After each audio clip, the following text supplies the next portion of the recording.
नमस्कार दोस्तों, Kalyani IAS academy में आप सभी का हार्दिक स्वागत है। दोस्तों, आज की इस वीडियो से हम पढ़ने वाले हैं मध्य प्रदेश की सांस्कृतिक विरासत। मध्य प्रदेश की सांस्कृतिक विरासत के साथ ही साथ मध्य प्रदेश के जो पर्यटन हैं या पर्यटन की दृष्टि से महत्वपूर्ण स्थल हैं, उन सभी का हम विशेष तौर पर अध्ययन करेंगे। सबसे पहले बात आती है सांस्कृतिक विरासत। तो सांस्कृतिक विरासत क्या होती है? तो ऐसी विरासत जो हमारी सांस्कृतिक दृष्टि से या सांस्कृतिक दृष्टि से मानव के लिए बड़ी ही महत्वपूर्ण होती है, वह सांस्कृतिक विरासत कहलाती है। अब इसमें कुछ भी आ सकता है, इसमें स्थल भी आ सकते हैं, इसमें वन भी आ सकते हैं, इसमें झील भी आ सकती हैं, इसमें पर्वत भी आ सकते हैं, कुछ भी आ सकता है। ऐसा कुछ भी जो मानव के लिए सांस्कृतिक दृष्टि से बहुत ही महत्वपूर्ण हो, वो सभी सांस्कृतिक विरासत के अंतर्गत आता है। अब एक संगठन है जो कि अंतर्राष्ट्रीय स्तर पर है, उसे कहा जाता है यूनेस्को। क्या कहा जाता है? यूनेस्को। इसका फुल फॉर्म होता है संयुक्त राष्ट्र शैक्षणिक, वैज्ञानिक और कल्चरल ऑर्गेनाइजेशन। तो यह संगठन है जो कि विभिन्न देशों में विभिन्न स्थानों पर ऐसे विशेष महत्व के स्थान या महल, मकबरे, कुछ भी हो, चाहे पर्वत हो, पठार हो, नदियां हो, जो भी सांस्कृतिक दृष्टि से मानव के लिए महत्वपूर्ण हो, उनको चिन्हित करती है और उनके संरक्षण का कार्य करती है। क्योंकि क्या है, बहुत सारे ऐसे महल, मकबरे होते हैं, मंदिर होते हैं जो कि सांस्कृतिक दृष्टि से बहुत महत्वपूर्ण होते हैं और जिनका निर्माण प्राचीन काल में कर दिया जाता है। समय बीतता जाता है और उनके क्षरण की क्रिया चालू हो जाती है। उनका यदि देख रेख सही तरीके से ना हो, उनका संरक्षण सही तरीके से ना हो, तो वह अपना सांस्कृतिक महत्व खोते चले जाते हैं और वह नष्ट हो जाते हैं। तो इन्हें बनाए रखने के लिए, इनकी महत्वता को बनाए रखने के लिए यूनेस्को उनके लिए सूचित करता है और उन्हें संरक्षण प्रदान करता है। अब ध्यान रखिए, यूनेस्को कोई भी सांस्कृतिक स्थल, सांस्कृतिक दृष्टि से महत्वपूर्ण स्थल, अब उसमें क्या क्या, उसमें स्मारक भी हो सकते हैं, पर्वत भी हो सकते हैं, वन भी हो सकती है, झील भी हो सकते हैं, मरुस्थल, भवन और शहर, कुछ भी हो सकता है। लेकिन अब मन में प्रश्न ये आता है कि विश्व में तो ऐसे बहुत सारे स्मारक हैं, बहुत सारे पर्वत हैं, बहुत सारे वन हैं, बहुत सारी झील हैं, बहुत सारे मरुस्थल हैं और बहुत सारे शहर और भवन हैं। तो यूनेस्को क्या सभी को सांस्कृतिक विरासत के स्थल में शामिल कर लेता है? तो नहीं। इसके लिए यूनेस्को ने क्या किया है, कुछ मापदंड तैयार किए हैं। ऐसे मापदंडों में उसने 10 मानक तय किए हैं और इन 10 मानकों में से जो भी स्थल एक भी मानक को पास कर लेता है, एक भी मानक पर खरा उतर जाता है, तो उसे सांस्कृतिक विरासत की सूची में शामिल कर लिया जाता है। अब बात कर लेते हैं यूनेस्को संगठन की। यूनेस्को को हिंदी में क्या कहा जाता है? संयुक्त राष्ट्र शैक्षणिक, वैज्ञानिक और सांस्कृतिक संगठन। ध्यान रखिएगा, यूनेस्को सीधा 3 नंबर में दे दिया जाता है और इसका आपको फुल फॉर्म पूछ लिया जाता है। तो आपको इसका या तो आप इंग्लिश में लिखेंगे कि united nation educational scientific cultural organisation, तो उसको आपको देवनागरी लिपि में ही लिखना होगा, आप इंग्लिश में नहीं लिख सकते हैं।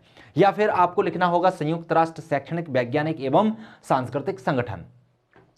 इसके विषय में महत्वपूर्ण इसलिए है क्योंकि आपके सिलेबस में स्पष्ट तौर पर लिखा गया है कि मध्य प्रदेश के सांस्कृतिक स्थलों का जो विश्व विरासत की सूची में शामिल हैं, ऐसे स्थलों का आपको अध्ययन करना है। तो स्थापना इसकी कब हुई थी यूनेस्को की?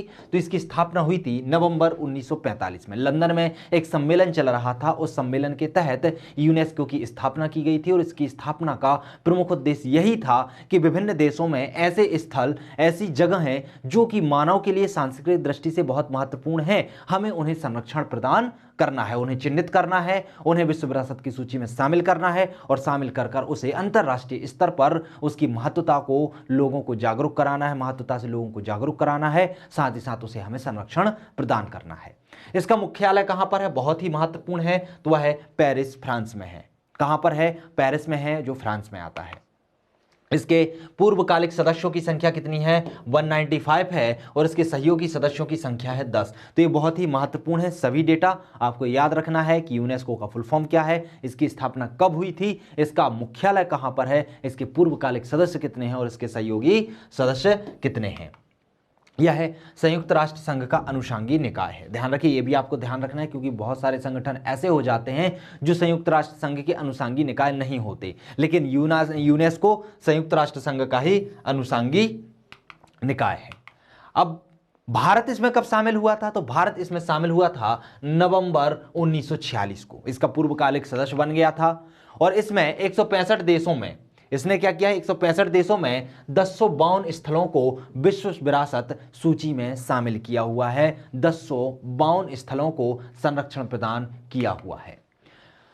विश्व विरासत जो स्थल हैं उनको इसने 3 श्रेणियों में वर्गीकृत किया गया है, अर्थात सिर्फ सांस्कृतिक जो दृष्टि है उससे ही शामिल नहीं करते, इसमें 3 दृष्टि से इनको वर्गीकृत किया गया। कौन कौन से हैं? जैसे कि प्राकृतिक, एक जो प्राकृतिक महत्व से महत्वपूर्ण है उन्हें प्राकृतिक स्थलों के अंतर्गत रखा जाता है, जो सांस्कृतिक दृष्टि से महत्वपूर्ण है उन्हें सांस्कृतिक स्थलों के अंतर्गत रखा जाता है, और एक आता है मिश्रित, जो कि प्राकृतिक और सांस्कृतिक दोनों ही दृष्टि से महत्वपूर्ण होते हैं, उन्हें मिश्रित की श्रेणी के अंतर्गत रखा जाता है। इस तरीके से इन सभी स्थलों को जो कि विश्व विरासत सूची में शामिल होते हैं उन्हें 3 श्रेणियों में वर्गीकृत किया जाता है और उन्हें यूनेस्को के द्वारा संरक्षण प्रदान किया जाता है। अब बात कर लेते हैं मध्य प्रदेश में वैश्विक स्तर के विश्व धरोहर स्थल। कि आखिर मध्य प्रदेश में वैश्विक स्तर के विश्व धरोहर स्थल कौन कौन से हैं? तो दोस्तों इसमें 3 स्थल समाहित किए गए हैं। कौन कौन से समाहित किए गए हैं? तो इसमें खजुराहो को समाहित किया गया है, भीमबेटका को समाहित किया गया है और सांची को समाहित किया गया है। तो इन तीनों के विषय में हम समग्र रूप से अध्ययन कर लेते हैं, क्योंकि मध्य प्रदेश के वैश्विक स्तर पर जो विश्व धरोहर स्थल हैं सीधा पॉइंट लिखा हुआ है। तो इससे एक तो आपके छोटे छोटे प्रश्न बन सकते हैं 3-3 नंबर में, इन स्थलों को 3-3 नंबर में पूछा जा सकता है, जैसे खजुराहो लिख दिया जाएगा, सांची लिख दिया जाएगा और भीमबेटका लिख दिया जाएगा।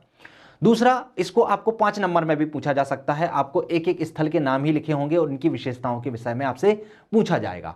और इन तीनों के समग्र रूप से एक 200 शब्दों का प्रश्न भी बन सकता है, 11 नंबर का प्रश्न बन सकता है, जिसमें पूछा जाएगा मध्य प्रदेश में वैश्विक स्तर के विश्व धरोहर स्थलों को लिखिए। यह प्रश्न पुराने वर्षों में पूछा भी जा चुका है, 100 शब्दों में पूछा जा चुका है, तो आगे चल के 200 शब्दों में पूछे जाने की संभावना इसकी बहुत अधिक बनी रहती है। चलिए बात कर लेते हैं हम खजुराहो की।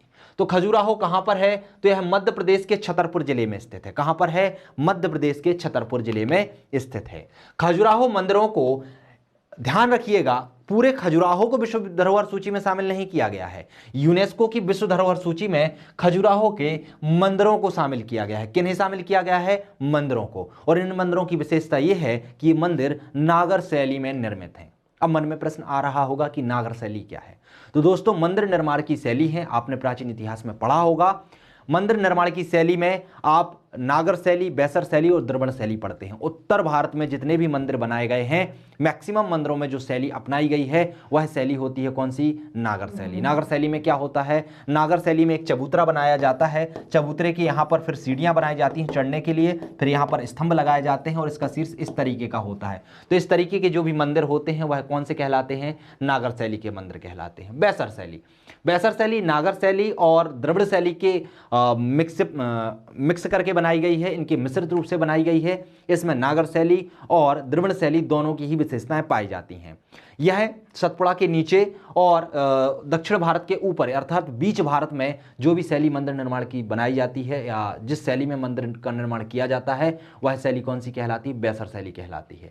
द्रविड़ शैली की बात करें तो आपने देखा होगा दक्षिण भारत के जितने भी मंदिर हैं, चाहे आप बालाजी विश्वनाथ का मंदिर देख लीजिए या कोई भी, जिसमें बहुत सारी नक्काशी की जाती है, जिसमें तोरण द्वार बनाए जाते हैं, वह मंदिर की जो शैली होती है वह क्या कहलाती है? द्रविड़ शैली कहलाती है। ठीक है, तो खजुराहो के जो मंदिर हैं इनकी विशेषता क्या है कि ये जो मंदिर हैं ये किस शैली में निर्मित हैं? तो यह नागर शैली में निर्मित हैं। इनके मंदिरों को 1986 में यूनेस्को की विश्व धरोहर सूची में शामिल किया गया था, ये आपको ध्यान रखना है।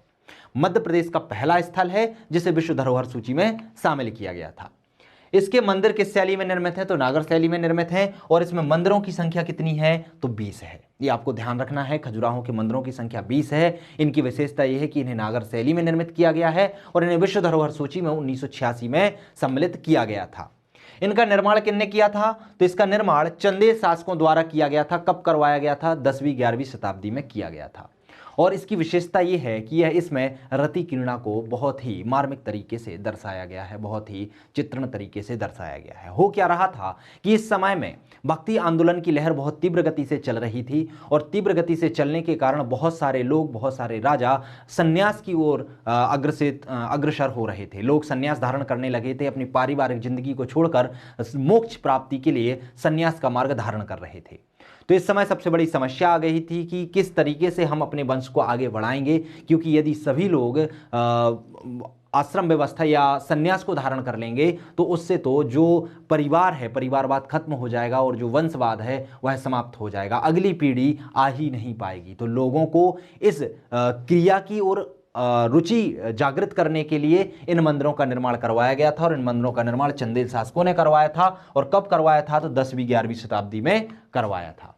इन मंदिरों में सबसे प्रमुख हैं हिंदू और जैन मंदिर, अर्थात जो भी मंदिर यहाँ पर बनाए गए हैं वह हिंदू धर्म और जैन धर्म से संबंधित है। यहाँ पर जो कंदरिया महादेव का मंदिर है वो बहुत ही महत्वपूर्ण है और इसका निर्माण चंदेल शासक विद्याधर द्वारा कराया गया था। किसने किसने किया था इसका निर्माण?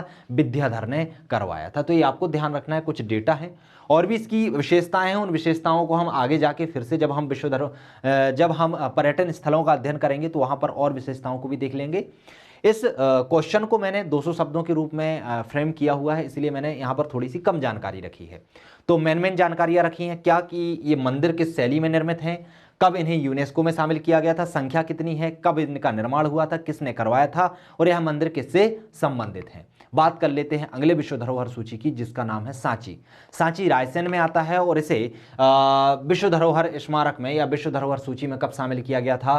तो 1989 में किया गया था। यहां पर आपको ध्यान रखना है कि सारे सांची को विश्व धरोहर सूची में शामिल नहीं किया गया था। सांची में जो भी बौद्ध स्मारक हैं उन स्मारकों को विश्व धरोहर सूची में शामिल किया गया था। और यहां पर जो स्तूप हैं इनका निर्माण किसने करवाया था? अशोक ने करवाया था। यहां पर ध्यान देने वाली बात यह है कि यहाँ पर 3 स्तूप स्थित हैं, एक महास्तूप स्थित है और 2 अन्य स्तूप हैं। तो जो महास्तूप है उसका निर्माण तो अशोक ने करवाया था, बाकी 2 अन्य स्तूप हैं इसका निर्माण शुंग शासकों ने करवाया था। फिर इसका जो तोरण द्वार है और इसका जो परिक्रमण पथ है, पहले परिक्रमण पथ में जो सीलिंग लगी हुई थी वो लकड़ी की लगी हुई थी और उस लकड़ी की सीलिंग का निर्माण अशोक ने करवाया था। आगे चलकर इस सीलिंग को पत्थर में और तोरण द्वार को पत्थर में परिवर्तित करने का काम किसने करवाया था? शुंग शासकों ने करवाया था। तो ये भी आपको ध्यान रखना है कि इनमें सबसे ज्यादा योगदान किसका है? एक तो अशोक का है और दूसरा किसका है? शुंग शासकों का है। तो अशोक ने क्या किया था?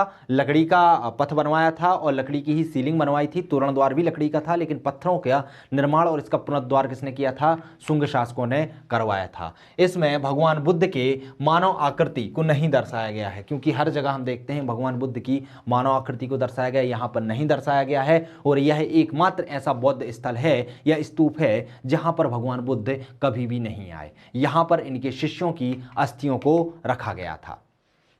अब बात कर लेते हैं हम भीमबेटका की। भीमबेटका की शैल आवास ये कहां पर हैं? तो यह मध्य प्रदेश के रायसेन जिले में स्थित हैं। इन्हें यूनेस्को में कब शामिल किया गया था? तो इन्हें यूनेस्को में 2003 में शामिल किया गया था। ध्यान रखिए, भीमबेटका इस पूरे को विश्व धरोहर सूची में शामिल नहीं किया गया था। यहाँ के जो भी शैल आवास हैं उन शैल आवासों को यूनेस्को की विश्व धरोहर सूची में सम्मिलित किया गया था, चूंकि यह पाषाण काल से संबंधित थे और इनकी खोज 1957 से 58 में विष्णुधर वाकड़कर द्वारा की गई थी। तो ये बहुत ही महत्वपूर्ण है, पूछा जाता है कि भीमबेटका की खोज किसके द्वारा की गई थी और कब की गई थी? तो 1957-58 में विष्णुधर वाकड़कर द्वारा इनकी खोज की गई थी। यहाँ पर जो रातापानी अभ्यारण्य है, तो यह रातापानी वन्यजीव जो अभ्यारण्य है उसी में ये स्थित है। और यहाँ पर जो गुफाएं हैं वो किस काल से संबंधित है? तो पाषाण काल से संबंधित हैं। तो ये आपके विश्व धरोहर सूची में सम्मिलित स्थल हो गए और इनकी विशेषताएं हो गई। चलिए अब हम बात कर लेते हैं मध्य प्रदेश के पर्यटन स्थलों की। तो वहां से जो क्वेश्चन बनेगा 200 शब्दों में उसको हमने तैयार किया हुआ है। और भी जो जानकारियां हैं उसके विषय में हम आगे देखेंगे कि सांची के विषय में और क्या जानकारियां हैं और भीमबेटका के विषय में क्या जानकारियां हैं और खजुराहो के विषय में क्या क्या और भी जानकारियां हैं। क्योंकि खजुराहो का जो प्रश्न है वो 200 शब्दों में सिर्फ खजुराहो भी पूछा जा सकता है, तो हम उसके हिसाब से भी उसको तैयार करेंगे।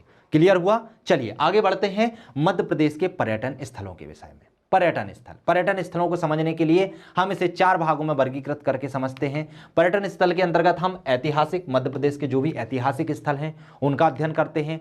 फिर जो प्राकृतिक सौंदर्य के स्थल हैं उन्हें भी हम पर्यटन स्थल के अंतर्गत रखते हैं। फिर हम धार्मिक महत्व के जो स्थल हैं उन्हें भी पर्यटन स्थल के अंतर्गत रखते हैं। और जो वन्यजीव पर्यटन स्थल हैं, वन्यजीव प्राणी पर्यटन स्थल हैं, उन्हें भी हम पर्यटन स्थल के अंतर्गत रखते हैं। अब मन में प्रश्न आता है कि पर्यटन स्थल है क्या? तो दोस्तों ऐसे स्थल जो कि पर्यटन की दृष्टि से बहुत महत्वपूर्ण है, जहां पर लोग अपनी छुट्टियों का समय व्यतीत करने के लिए आते हैं या फिर यहां पर घूमने फिरने के लिए आते हैं। इससे क्या होता है? इससे राज्य की जो राजस्व है उसमें वृद्धि होती है। इससे विदेशी मुद्रा का भी आवागमन होता है, विदेशी मुद्रा कोष में भी वृद्धि होती है। क्योंकि विदेशी पर्यटक कुछ ऐसे मनोरम स्थल होते हैं, चाहे वह ऐतिहासिक दृष्टि से हो, अर्थात पाषाण काल में, प्राचीन काल में, मध्यकालीन काल में विभिन्न राजाओं द्वारा इनका निर्माण किया किया गया हो और इनकी आकृति बहुत ही अद्भुत हो, ऐसी आकृति हो जो कि विश्व में और कहीं भी ना हो। तो इन्हें देखने के लिए दूर दूर से लोग आते हैं और इनसे इनके संरक्षण के लिए जो भी आय होती है वह हमें इन पर्यटनों के द्वारा ही प्राप्त होती है। ऐसे ही कुछ प्राकृतिक सौंदर्य स्थल होते हैं जो प्रकृति द्वारा निर्मित होते हैं और वह इतने सुंदर होते हैं कि उन्हें भी देखने के लिए लोग दूर दूर से आते हैं, तो उससे भी राज्य को राजस्व की प्राप्ति होती है। ऐसे ही कुछ धार्मिक महत्व के स्थल होते हैं जहां पर लोग धार्मिक यात्राओं के लिए आते हैं या धार्मिक महत्व के कारण यहां पर भगवान के दर्शन करने के लिए आते हैं, ईश्वर के दर्शन करने के लिए आते हैं। तो उसके कारण भी यहाँ पे चढ़ावे से और यहाँ के सौंदर्य में लोगों के द्वारा यहाँ पर भी दान दक्षिणा से क्या होते हैं, जो राज्य होता है उसे राजस्व की प्राप्ति होती है। ऐसे ही वन्य जीव होते हैं। तो जितने भी पर्यटन स्थल होते हैं इससे राज्य को क्या फायदा होता है, राज्य को राजस्व की प्राप्ति होती है और हमारी अर्थव्यवस्था सही तरीके से चलती रहती है। तो इसके लिए सरकार क्या करती है, सरकार इनके संरक्षण के लिए विभिन्न उपाय करती है। इनके लिए जितनी भी सुविधाएं हैं, अर्थात जो भी पर्यटनवासी आते हैं वहां पर रहने के लिए, उनके खाने के लिए, उनके घूमने के लिए जो भी व्यवस्थाएं हैं उन व्यवस्थाओं की देखरेख राज्य सरकार करती है। चलिए हम समझ लेते हैं कि ऐतिहासिक स्थल के अंतर्गत कौन कौन से मध्य प्रदेश में स्थल आते हैं, प्राकृतिक सौंदर्य स्थल के अंतर्गत कौन कौन से आते हैं, धार्मिक महत्व के स्थलों के अंतर्गत कौन कौन से आते हैं और वन्य प्राणी पर्यटन के अंतर्गत कौन कौन से स्थलों का हमें अध्ययन करना होता है। तो यदि हम ऐतिहासिक स्थलों की बात करें तो इसमें ग्वालियर का किला, शिवपुरी का किला, ओरछा का किला। ओरछा का किला कहाँ है, टीकमगढ़ में है। विदिशा का किला, ग्यारसपुर विदिशा, उदयपुर विदिशा और भारहूत सतना के साथ साथ चंदेरी अशोकनगर। तो ये स्थल हैं जो कि ऐतिहासिक महत्व के हैं। यहाँ पर विभिन्न किले हैं, जैसे ग्यारसपुर हो गया, उदयपुर हो गया, ये दोनों कहाँ पर हैं, विदिशा में है। भारहूत कहाँ पर है, सतना में है। चंदेरी कहाँ पर है, अशोकनगर में है। ओरछा का किला, शिवपुरी का किला और ग्वालियर का किला, ये बहुत ही ऐतिहासिक महत्व के किले हैं जहाँ के दर्शन करने के लिए या जहाँ घूमने के लिए विदेश से या दूर दूर से लोग आया करते हैं। प्राकृतिक सौंदर्य स्थलों की बात करें तो इसमें हमें पचमढ़ी जो कि होशंगाबाद में है, मांडू जो कि मांडव या धार में है, भेड़ाघाट जो कि जबलपुर में है, अमरकंटक अनूपपुर में है और भोपाल, भोपाल ताल और यहाँ पर जो भोपाल है वह मध्य प्रदेश की राजधानी और ये भी क्या है, प्राकृतिक सौंदर्य की दृष्टि से बहुत ही महत्वपूर्ण है क्योंकि यह 5 पहाड़ियों पर बसा हुआ शहर है। यहाँ पर भी बहुत सारी ऐसी स्थलाकृतियाँ हैं जो देखने लायक हैं। धार्मिक स्थल के महत्व की बात कर लेते हैं तो धार्मिक स्थल में सांची रायसेन में है, खजुराहो छतरपुर में है, उज्जैन चित्रकूट सतना में, ओमकारेश्वर खंडवा में, महेश्वर खरगोन और इसके बाद भोजपुर रायसेन, मैहर सतना, पीतम्बरा पीठ दतिया और न्यामर देवास। तो ये बहुत सारे धार्मिक पर्यटन के स्थल हैं, लेकिन हम सीधे इस तरीके से इनको नहीं पढ़ेंगे, हम इनको बांट के पढ़ेंगे कि जैसे बौद्ध धर्म के लिए कौन से पर्यटन स्थल अच्छे हैं, मतलब फेमस हैं, और जैन तीर्थ के लिए कौन कौन से धार्मिक स्थल फेमस हैं, या हिंदू धर्म के लिए कौन कौन से धर्म स्थल फेमस हैं। तो उनको हम अलग अलग तरीके से डिवीजन करके पढ़ेंगे। लेकिन मैंने आपको यहाँ पर बता दिया कि मध्य प्रदेश के अंतर्गत ये जो पर्यटन स्थल हैं या जो स्थल हैं ये क्या है, बहुत ही महत्वपूर्ण स्थान रखते हैं। वन्य प्राणी पर्यटन की बात करें तो इसमें हम बांधवगढ़ जो कि उमरिया में स्थित है, कान्हा जो कि मंडला में है और व्हाइट सफारी जो कि सतना में है, इसका अध्ययन करते हैं। मध्य प्रदेश में बहुत सारे वन प्राणी अभ्यारण्य हैं, लेकिन सबसे विशेष महत्व जो रखते हैं वो ये 3 रखते हैं जिनके लिए दूर दूर से पर्यटक पर्यटन के लिए आया करते हैं। तो दोस्तों यदि आपसे समग्र रूप से प्रश्न बनता है कि मध्य प्रदेश के पर्यटन स्थल को लिखिए, अब ये जो प्रश्न बनता है वो 200 शब्दों में बनता है और यदि हम पिछले वर्षों की बात करें तो 2014 से लेकर 18 तक 3 से 4 बार यह प्रश्न पूछा जा चुका है और सीधा प्रश्न आया है कि मध्य प्रदेश के पर्यटन स्थलों को लिखिए। तो इस तरीके से आपको सबसे पहले उसका डिवीजन करना है कि इसके अंतर्गत हम ऐतिहासिक, प्राकृतिक सौंदर्य, धार्मिक महत्व और वन्य प्राणी, इन सभी का वर्गीकरण करके इनका अध्ययन करेंगे। चलिए अब बात कर लेते हैं पहले हम मध्य प्रदेश में बौद्ध धर्म से संबंधित स्थल की। मध्य प्रदेश में बौद्ध धर्म से संबंधित कौन कौन से स्थल हैं। तो सबसे पहला स्थल तो उसी का आएगा जो कि विश्व विरासत सूची में शामिल है, जिसे कहा जाता है सांची। और सांची कहां पर स्थित है, तो सांची स्थित है रायसेन में। कहां पर है, रायसेन जिले में स्थित है। ध्यान रखिएगा इसके महास्तूप का निर्माण मैं पहले ही बता चुका हूं, किसने करवाया था, अशोक ने करवाया था। और जो 2 अन्य स्तूप हैं उनका निर्माण शुंग शासकों द्वारा किया गया था। शुंग शासकों में भी पुष्यमित्र शुंग का नाम प्रमुख रूप से आता है। स्तूपों के तोरण द्वार और तोरण द्वार पे क्या लिखा हुआ है, जातक कथाएं और बुद्ध के जन्म से लेकर मोक्ष प्राप्ति तक की जो भी घटनाएं थी उन सभी को वर्णित किया गया है। अब मन में प्रश्न आ रहा होगा कि तोरण द्वार क्या है। तो देखिएगा जो सांची का स्तूप है इस तरीके का स्तूप बना हुआ है। फिर यहाँ पे जो है एक सीलिंग बनी हुई है और आप देखिएगा कि आगे इस तरीके का एक गेट बना हुआ है। उसी गेट को क्या कहा जाता है? तोरण द्वार कहा जाता है। और इस तोरण द्वार में क्या लिखी हुई है? जातक कथाएं लिखी हुई हैं। और साथ ही साथ क्या लिखा हुआ है? इसमें लिखा हुआ है बुद्ध के जन्म से लेकर मोक्ष प्राप्ति तक की जो भी उनकी घटनाएं हैं उनका वर्गीकरण यहां पर किया गया है, उनका वर्णन यहां पर किया गया है। नवविहार में बुद्ध के शिष्य सारिपुत्र और महामोगलायन जो तिस्य है, महामोगलायन, इनकी अस्थियों को रखा गया है। एकमात्र ऐसा स्थल है जहां पर भगवान बुद्ध कभी भी नहीं आए हैं और यह ऐसा स्तूप है, बौद्ध धर्म से संबंधित स्तूप है जहां पर बुद्ध के पांव कभी भी नहीं पड़े हैं। सांची को पूर्व में और भी नामों से जाना जाता था, जैसे इसे पहले कांकड़ाई के नाम से जाना जाता था, कांकड़ाद बोट के नाम से जाना जाता था और बौद्ध श्री पर्वत के नाम से जाना जाता था। तो ये नाम आपको ध्यान रखना है क्योंकि ये नाम पूछ लिए जाते हैं। पूछा जाता है कि कांकड़ाद बोट किसे कहा जाता था, कांकड़ाई किसे कहा जाता था या बौद्ध श्री पर्वत किसे कहा जाता था। तो 3 नंबर के प्रश्न बन जाते हैं। तो ये आपको ध्यान रखना है कि इसे प्राचीन में किस नाम से जाना जाता था। यहां स्थित स्मारकों का निर्माण 3री शताब्दी से 12वीं शताब्दी तक निरंतर चलता रहा है। कब से कब तक? 3री शताब्दी से लेकर 12वीं शताब्दी तक इनका निर्माण लगातार चलता रहा है, इनका पुनरुद्धार होता रहा है। 2012 में बौद्ध विश्वविद्यालय की स्थापना सांची में ही की गई है।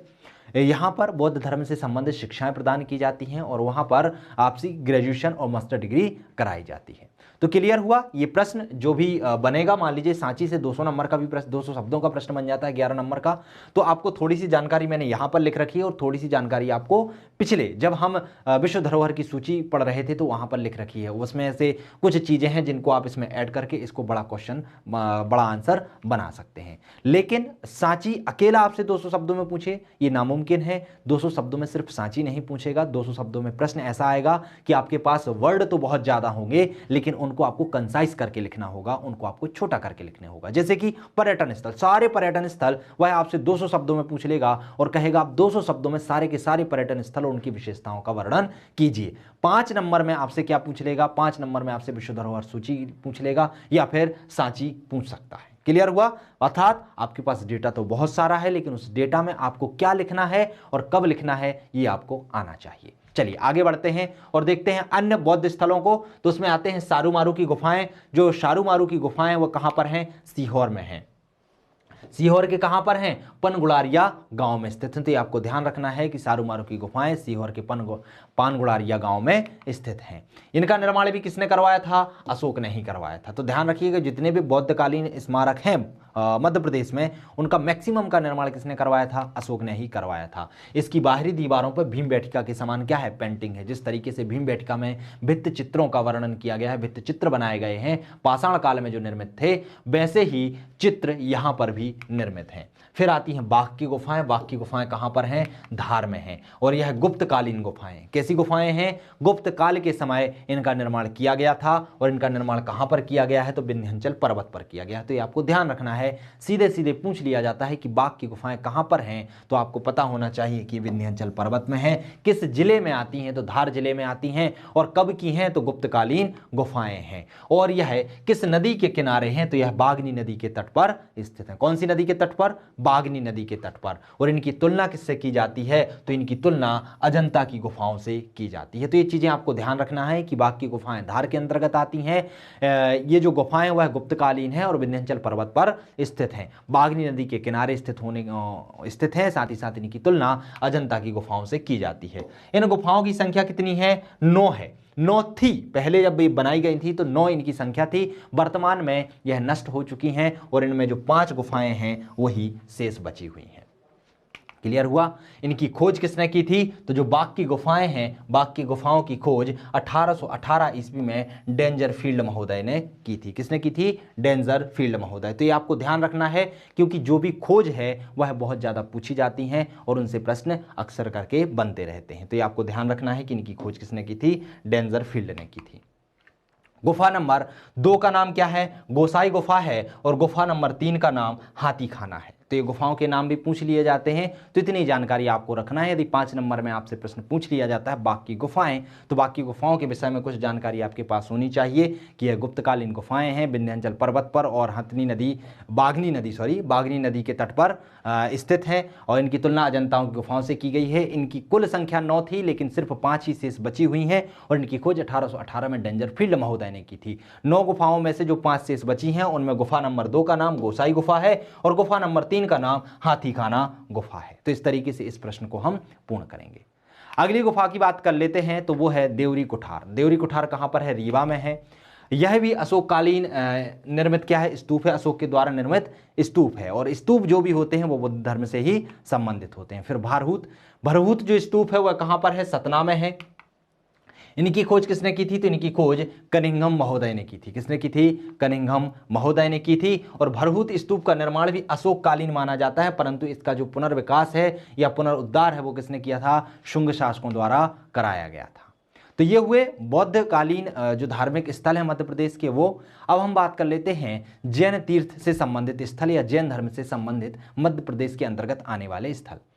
प्रश्न आपका इस तरीके से भी बन सकता है 200 शब्दों में कि जैन धर्म से संबंधित स्थलों को लिखिए या फिर बौद्ध धर्म से संबंधित स्थलों को लिखिए। तो उस तरीके से भी आपको तैयार रहना है। जैन तीर्थ स्थल की बात करते हैं तो इन्हें हम मुख्यतः 7 भागों में बांटकर पढ़ लेते हैं। इनमें कौन कौन से स्थल आते हैं? जैसे कि एक आता है पुष्पगिरी। पुष्पगिरी कहां पर है? देवास में है। तो ये ध्यान रखना है आपको। पुष्पगिरी जो धार्मिक स्थल है जैन धर्म से संबंधित है और यह कहां पर स्थित है? तो देवास में स्थित है। फिर आता है पावागिरी। जो पावागिरी है वह कहां पर स्थित है? खरगोन में है और ये भी जैन धर्म से संबंधित है। जैन धर्म की किस शाखा से संबंधित है? तो दिगंबर शाखा से संबंधित है। दिगंबर, ध्यान रखिएगा, जैन धर्म की 2 शाखाएं होती हैं, एक दिगंबर और एक श्वेतांबर। जो दिगंबर होते हैं वह निर्वस्त्र होते हैं और जो श्वेतांबर होते हैं वह सफेद वस्त्रों को धारण करते हैं। इनकी कहानी है जो कि आप प्राचीन काल के इतिहास, जो प्राचीन इतिहास है उसमें जब आप जैन धर्म पढ़ते हैं तो उसमें पढ़ा होगा आपने कि जब मगध में अकाल पड़ जाता है तो भद्रबाहु वहां से बहुत सारे शिष्यों को लेकर दक्षिण भारत की ओर चले जाते हैं। तो भद्रबाहु के साथ जितने भी शिष्य जाते हैं उन्हें दिगंबर कहा जाता है, क्योंकि अकाल पड़ने के कारण वह वस्त्रों को त्याग देते हैं। और यहाँ पर जो मगध में कुछ लोग बच जाते हैं जो कि स्थूलभद्र के अनुयायी होते हैं, वह श्वेतांबर कहलाते हैं। तो इस तरीके से जैन धर्म की 2 शाखाएं बढ़ जाती हैं, एक श्वेतांबर और एक दिगंबर। तो यहाँ पर जो पावागिरी में, खरगोन में जो मंदिर है वह किससे हैं? दिगंबर से संबंधित है और उनमें मंदिरों की संख्या कितनी है? 99 है। फिर सोनगिरी में भी जैन धर्म है, जैन मंदिर है और सोनगिरी कहाँ पर है? दतिया में है। ये किससे संबंधित है? जैन धर्म से संबंधित है। धार में बात करें तो धार में 2 मंदिर स्थित हैं, एक है मोहनखेड़ा और एक है मनतुंगगिरी। जो मनतुंगगिरी है वहां पर 64 फीट की आदिनाथ की मूर्ति स्थित है। 16 फीट ऊंची आदिनाथ की मूर्ति यहां पर बनाई गई है। कहां पर? मनतुंगगिरी। और मनतुंगगिरी कहां पर आता है? धार में आता है। मनखेड़ा भी कहां पर आता है? धार में आता है। तो ये दोनों ही किससे संबंधित हैं? जैन धर्म से संबंधित है। फिर आता है मुक्तागिरी। मुक्तागिरी जो है, मुक्तागिरी बैतूल में आता है और इसमें लगभग कितने मंदिर स्थित हैं? तो यहां पर 52 मंदिर हैं। कितने मंदिर हैं? 52 मंदिर हैं। फिर खजुराहो तो आप पढ़ ही चुके हैं। खजुराहो भी किससे संबंधित है? हिंदू और जैन धर्म से संबंधित वहां पर मंदिर स्थित हैं। नौहाटा और बामन गजा। बामन गजा कहां पर है? बड़वानी में है और बामन गजा थोड़ा महत्वपूर्ण है, आपसे 3 नंबर में पूछा जा सकता है। तो बामन गजा के विषय में क्या है कि यहां पर आदिनाथ की 72 फीट ऊंची क्या है? प्रतिमा है। अर्थात 52 गज की यहां पर मूर्ति होने के कारण इसे क्या कहा जाता है? बामन गजा कहा जाता है। इसका निर्माण 15वीं सदी में किया गया था और यहां पर 11 मंदिरों का समूह है। तो कितने मंदिर हैं यहां पर? 11 मंदिर हैं। यहां पर जैन संत कुंभकर्ण और इंद्रजीत ने निर्माण प्राप्त किया था। अब आप सोच रहे होंगे निर्माण क्या है? तो जो मोक्ष है, मोक्ष प्राप्ति को ही जैन धर्म में क्या कहा जाता है? निर्माण कहा जाता है। 2008 में यहां पर क्या हुआ था? मस्ताभिषेक हुआ था। मस्ताभिषेक का आयोजन हुआ था। तो क्लियर हुआ। यदि आपसे 52 गजा 5 नंबर में पूछता है तो उसकी भी आपके पास जानकारी है, 3 नंबर में पूछता है तो उसकी भी जानकारी है।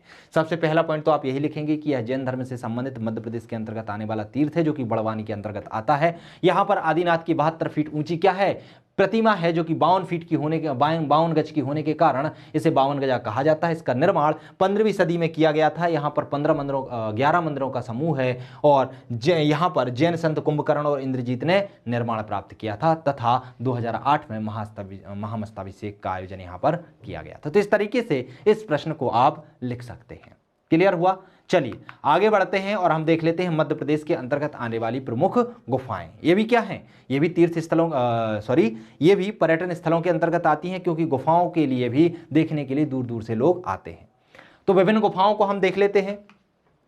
तो इसमें है आदमगढ़ की गुफा। आदमगढ़ की गुफा कहां पर है, मेन ध्यान रखिएगा, जितनी भी गुफाएं हैं उनकी प्रमुख विशेषता है कि वह कहां पर हैं, क्योंकि कहां पर है सिर्फ सीधा प्रश्न पूछा जाता है। आदमगढ़ की गुफा लिख दिया जाएगा और लिख दिया जाएगा कहां पर है, तो आपको लिखना पड़ेगा कि कहां है।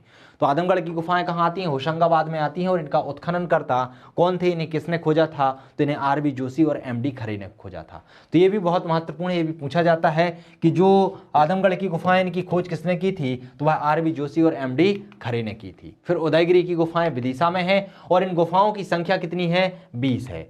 गुफा नंबर 5 को वराह अवतार से संबंधित माना जाता है, जो विष्णु का वराह अवतार है उससे संबंधित गुफा नंबर 5 को माना जाता है। और गुफा नंबर 1 से 20 तक जैन धर्म से संबंधित हैं। तो किससे संबंधित हैं, सॉरी 1 एवं 20, 1 से 20 नहीं, पहली गुफा और आखिरी गुफा जैन धर्म से संबंधित है, 5वीं गुफा वराह अवतार से संबंधित है। फिर हम बात करते हैं बृहदहरि की गुफा।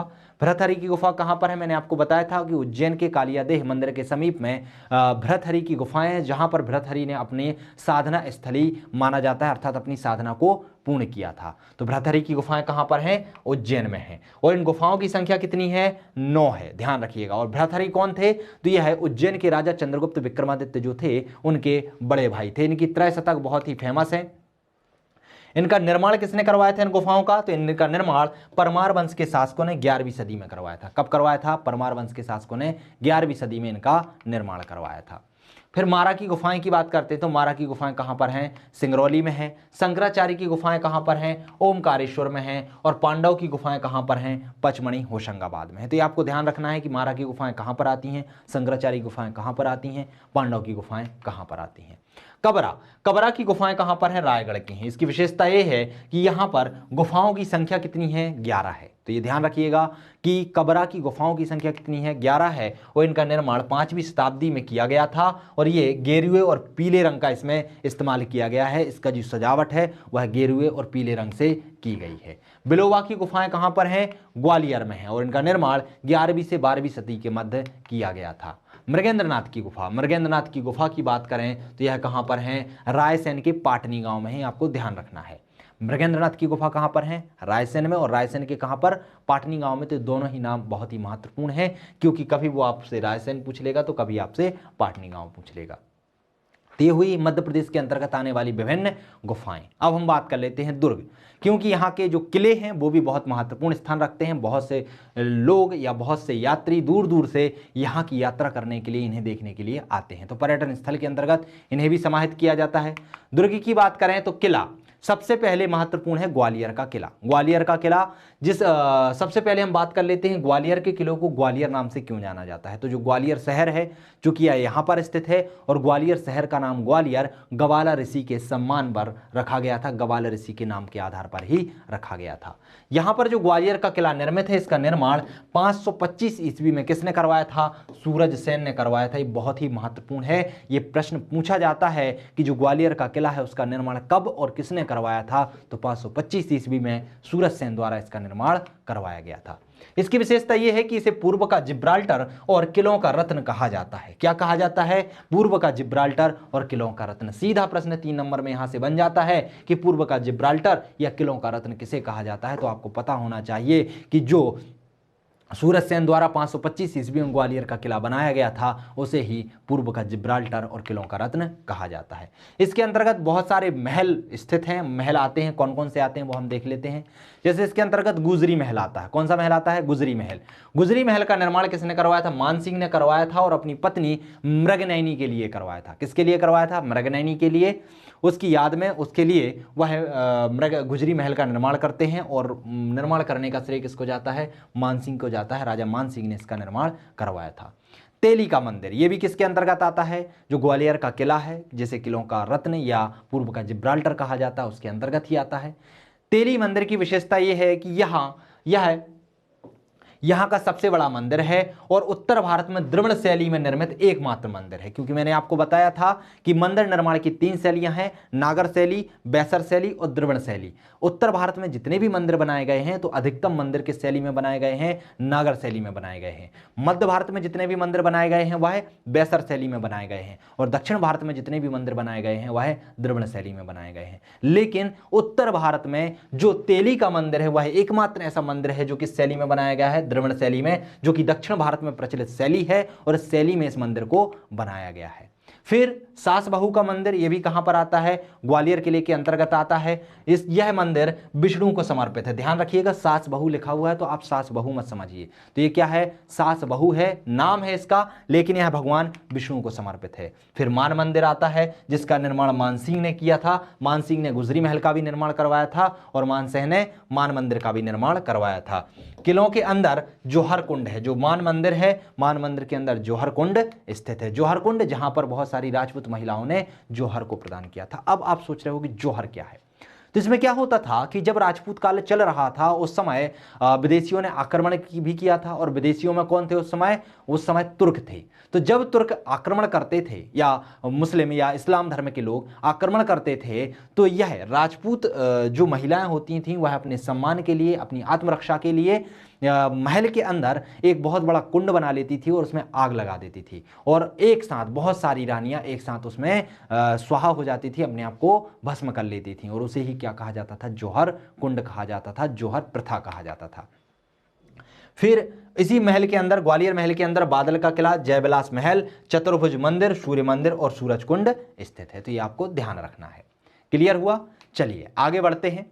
एक चीज और देख लेते हैं कि ग्वालियर के अंदर, ग्वालियर के किले नहीं, ग्वालियर के अंदर बहुत सारे लोगों की समाधियां भी हैं, बहुत सारे लोगों के मकबरे भी हैं। तो किन किन की समाधि हैं?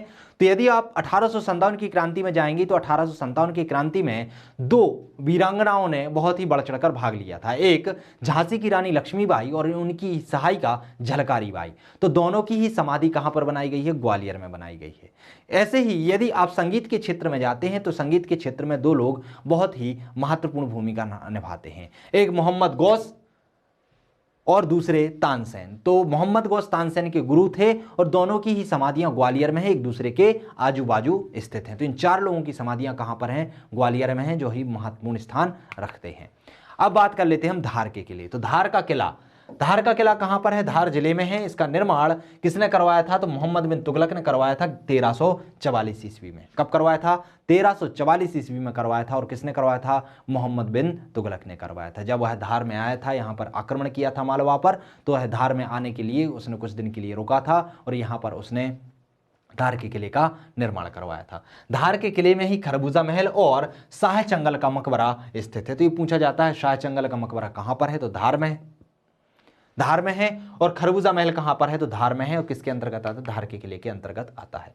असीरगढ़ का किला कहां पर है? बुरहानपुर में है, आपको ध्यान रखना है। यह सतपुड़ा की पहाड़ियों पर स्थित है। जो असीरगढ़ का किला है वह बुरहानपुर में है और सतपुड़ा की पहाड़ियों पर स्थित है। इसे दक्षिण का प्रवेश द्वार भी कहा जाता है और इसकी विशेषता यह है कि यहां पर मुमताज महल की कब्र, जो कि बुरहानपुर में स्थित है, वह भी यहां पर स्थित है। क्लियर हुआ? चलिए आगे बढ़ते हैं और हम देख लेते हैं चंदेरी का किला। चंदेरी कहां आती है? हमने देखा है कि जो चंदेरी की साड़ियां हैं वो भी बहुत प्रमुख हैं। तो यह आता है अशोकनगर के अंतर्गत। और चंदेरी का किला जो है वह बेतवा नदी के किनारे स्थित है। तो किस नदी के किनारे, ये प्रश्न पूछा जाता है। तो चंदेरी का किला अशोकनगर के अंतर्गत आता है और यह बेतवा नदी के किनारे है और इसका निर्माण प्रतिहार राजा कीर्तिपाल द्वारा 11वीं सदी में करवाया गया था। कब करवाया गया था? 11वीं सदी में। किसके द्वारा करवाया गया था? तो प्रतिहार राजा कीर्तिपाल के द्वारा कराया गया था। तो ये आपको ध्यान रखना है कौन सा राजा था और किस वंश का था। तो कीर्तिपाल था और प्रतिहार वंश का था। इसके अंतर्गत नौखंडा महल, खूनी दरवाजा और हवा महल शामिल है। अर्थात चंदेरी के किले के अंतर्गत ही क्या क्या आते हैं? नौखंडा महल आता है, खूनी दरवाजा आता है और हवा महल आता है। यहां पर जौहर कुंड भी है। जौहर की मैं परिभाषा आपको बता चुका हूं क्या थी।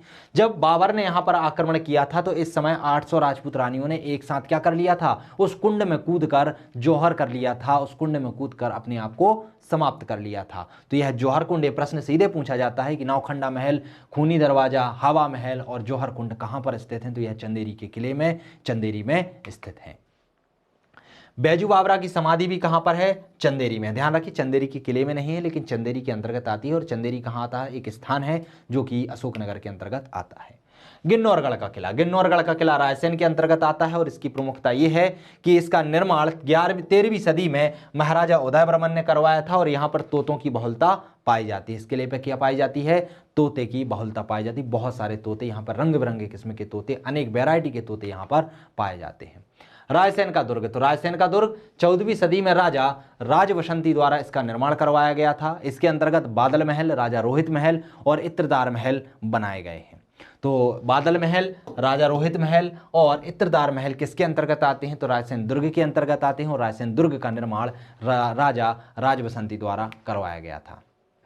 ओरछा दुर्ग, ओरछा कहां पर है? निवाड़ी में है। ध्यान रखिएगा, पहले वह टीकमगढ़ में आता था, लेकिन अभी क्या हुआ है, जैसे ही टीकमगढ़ से निवाड़ी अलग हो गया है तो ओरछा किस में चला गया है? निवाड़ी में चला गया है, जो कि मध्य प्रदेश का 52वां जिला बन गया है। तो ओरछा का दुर्ग अब किस में आने लगा है? निवाड़ी में आने लगा है। तो इसका निर्माण 16वीं सदी में करवाया गया था, 501 में बुंदेला शासक, 16वीं सदी में, कब? 1501 में बुंदेला शासक रुद्र प्रताप द्वारा इसका निर्माण करवाया गया था। यह बुंदेला वंश की वीरता गौरव गाथाओं का यशगान करता है। किसका यशगान करता है? जो बुंदेला राजा थे उनकी वीरताओं का यशगान करता है, उनके द्वारा लड़े गए युद्धों का यशगान करता है। इसमें शामिल बहुत सारे मंदिर हैं और महल हैं। हम देख लेते हैं कि ओरछा दुर्ग के अंतर्गत कौन कौन से मंदिर और महल आते हैं। तो इसी के अंदर चतुर्भुज मंदिर है। जो चतुर्भुज मंदिर है वो भगवान विष्णु को समर्पित है। किसको समर्पित है? भगवान विष्णु को। तो सीधा प्रश्न पूछ लिया जाता है कि चतुर्भुज मंदिर कहां पर स्थित है और किस भगवान को समर्पित है? तो किसको है? भगवान विष्णु को समर्पित है। यहीं पर रामलला मंदिर आता है, और रामलला मंदिर की विशेषता यह है कि इस मंदिर में जो भगवान राम है उन्हें भगवान के रूप में ना पूछकर एक राजा के रूप में पूजा जाता है। अर्थात यह एकमात्र मंदिर है संपूर्ण भारत का जहां पर राजा राम को या भगवान राम को राजा के रूप में पूजा जाता है, ना कि भगवान के रूप में। लक्ष्मी नारायण मंदिर, तो राजा वीरसिंह द्वारा इसका निर्माण 1622 ईस्वी में करवाया गया था, और यह भी कहां पर स्थित है? ओरछा दुर्ग में स्थित है। सुंदर महल, सुंदर महल का निर्माण किसने करवाया था? जुझार सिंह ने करवाया था। यह भी ओरछा दुर्ग के अंतर्गत आता है, और इसे पैलेस ऑफ लव कहा जाता है। क्या कहा जाता है? Palace of love. Rai Praveen Mahal, Rai Praveen महल क्या है? जो राय प्रवीण थी वो केशव चंद्र की क्या थी? पत्नी थी। जो केशव मध्यकालीन इतिहास के प्रमुख साहित्यकार थे उनकी ही पत्नी थी, और इन्हीं की प्रेरणा से उन्होंने क्या किया था? साहित्य की रचना की थी, जिस कारण उन्हें कठिन काव्य का प्रेता भी कहा जाता था। तो राय प्रवीण उच्च कोटि की गायिका थी, और उन्हें क्या कहा जाता था? ओरछा की कोकिला के नाम से जाना जाता था। जहांगीर महल की बात करते हैं तो जहांगीर महल का निर्माण वीरसिंह बुंदेला ने जहांगीर के मित्रता के रूप में करवाया था। वीरसिंह बुंदेला वही हैं जो जहांगीर के मित्र थे, और यह अकबर के समय में भी थे, और इन्होंने अकबर के समय में बहुत सारी हलचल मचाई थी, बहुत सारे लोगों को मौत के घाट भी उतारा था। तो ध्यान रखिए, वीरसिंह बुंदेला ने जहांगीर जब आ रहे थे ओरछा तो वहां पर जहांगीर महल का निर्माण करवाया था, और ये मित्रता स्वरूप करवाया गया था। फूलबाग भी कहां पर आता है? तो ओरछा दुर्ग के अंतर्गत आता है। तो ये आपको ध्यान रखना है कि ओरछा किले के अंतर्गत कौन कौन से महल आते हैं और कौन कौन से मंदिर आते हैं। अब बात कर लेते हैं हम बांधवगढ़ दुर्ग। बांधवगढ़ कहां पर है? उमरिया के अंतर्गत आता है, और इसका निर्माण बघेलखंड के राजा व्याघ्रदेव द्वारा कराया गया था। कब करवाया गया? तो 14वीं शताब्दी में करवाया गया था, और बघेलखंड के राजा व्याघ्रदेव द्वारा करवाया गया था। से यहाँ पर शेषशाही तालाब और विष्णु मंदिर आते हैं, अर्थात शेषशाही तालाब और विष्णु मंदिर का निर्माण बांधवगढ़ दुर्ग के अंतर्गत कराया गया है। विक्रमादित्य ने बांधवगढ़ को क्या बनाया था? पहले जो थी राजधानी थी, लेकिन विक्रमादित्य ने बांधवगढ़ से राजधानी कहां पर स्थानांतरित कर ली थी? रीवा में स्थानांतरित कर ली थी। मंदसौर के किले की बात करते हैं तो मंदसौर का किला सिवना नदी के किनारे आता है, और कहां पर है? मंदसौर में ही स्थित है। इसका निर्माण किसने करवाया था? तो इसका निर्माण अलाउद्दीन खिलजी ने करवाया था। कब करवाया था? तो 14वीं सदी में करवाया था। तो ध्यान रखिएगा, मंदसौर का जो किला है मंदसौर में आता है, सिवना नदी के तट पर आता है, और इसका निर्माण अलाउद्दीन खिलजी ने 14वीं सदी में करवाया था। जब उसने मालवा पर आक्रमण किया था तो उसी समय उसने यहाँ पर मंदसौर के किले का निर्माण करवाया था। यहाँ पर पशुपतिनाथ का मंदिर मंदसौर में ही स्थित है। पूछा जाता है कि पशुपतिनाथ का मंदिर कहाँ पर है? तो वह मंदसौर में स्थित है, और यह भी सिवना नदी के तट पर स्थित है। अजयगढ़ का किला पन्ना के अंतर्गत आता है, और इसका निर्माण अजयपाल द्वारा 18वीं सदी में करवाया गया था। कब करवाया गया था? 18वीं सदी में करवाया गया था। किसके द्वारा करवाया गया था? तो अजयपाल के द्वारा करवाया गया था। अमन महल, तो अमन महल क्या है? अमन महल भी अजयगढ़ किले के अंतर्गत आता है, और यह पत्थर की नक्काशी की गई है। यहाँ पर क्या की गई है? पत्थरों की नक्काशी की गई है। फिर लम्हेरा हिल्स और मदन महल, ये दोनों ही कहाँ पर आते हैं, जबलपुर के अंतर्गत आते हैं। पूछा जाता है कि लम्हेरा हिल्स कहाँ पर आती हैं और मदन महल कहाँ पर आते हैं, तो दोनों ही जबलपुर में स्थित हैं। गोविंद महल यह दतिया में स्थित है और यहाँ पर सतखंडा महल भी है। तो सतखंडा महल किसके अंतर्गत आता है, गोविंद महल के अंतर्गत आते हैं और दोनों ही कहाँ पर हैं, दतिया में हैं। ध्यान रखिए जो सतखंडा महल है इसमें मंजिलों की जो संख्या है वो कितनी है, 17 है। तो ये पूछा जाता है नवखंडा महल कहाँ है और सतखंडा महल कहाँ पर है, तो ये आपको दोनों को ध्यान में रखना है। नरवर का किला, नरवर का किला कहाँ पर है, तो शिवपुरी में है और इसका निर्माण राजा नल द्वारा करवाया गया था। यहाँ पर कछवाहों, तोमरों और जयपुर के राजघरानों से यह संबंधित है, यहाँ पर इन्होंने शासन किया हुआ है। तो इन सभी से यह संबंधित है नरवर का किला, और नरवर का किला शिवपुरी के अंतर्गत आता है। मंडला दुर्ग, तो मंडला दुर्ग 16वीं शताब्दी में गोंड राजा गोंड नरेश नरेंद्र शाह ने इसका निर्माण करवाया था। तो ध्यान रखिए मंडला के दुर्ग का निर्माण किसने करवाया था, गोंड नरेश नरेंद्र शाह ने करवाया था। राजा राजेश्वर की स्थापना निजाम शाह ने इसके अंतर्गत करवाई थी। राजा राजेश्वर मंदिर है यहाँ पर, उसकी स्थापना किसने करवाई थी, निजाम शाह द्वारा करवाई गई थी। तो इस वीडियो में दोस्तों हम यहीं तक पढ़ेंगे। अगली वीडियो में हम इसके आगे जो मध्य प्रदेश के अंतर्गत अन्य पर्यटन स्थल हैं उनका अध्ययन करेंगे। इसमें हमने क्या क्या समझने का प्रयास किया, हमने विश्व धरोहर स्थलों को समझने का प्रयास किया, हमने बौद्ध धर्म और जैन धर्म से संबंधित जो भी स्थल हैं उनको समझने का प्रयास किया, साथ ही साथ मध्य प्रदेश के अंतर्गत आने वाली गुफाएं और किलों को समझने का प्रयास किया। अगली वीडियो में अन्य पर्यटक स्थलों को हम समझने का प्रयास करेंगे और उनके तहत उनके संरक्षण के लिए सरकार द्वारा क्या नीतियां चलाई जा रही हैं उनको भी हम समझने का प्रयास करेंगे। तो दोस्तों मिलते हैं हम अगले वीडियो में, बने रहिए हमारे साथ, तब तक के लिए नमस्कार।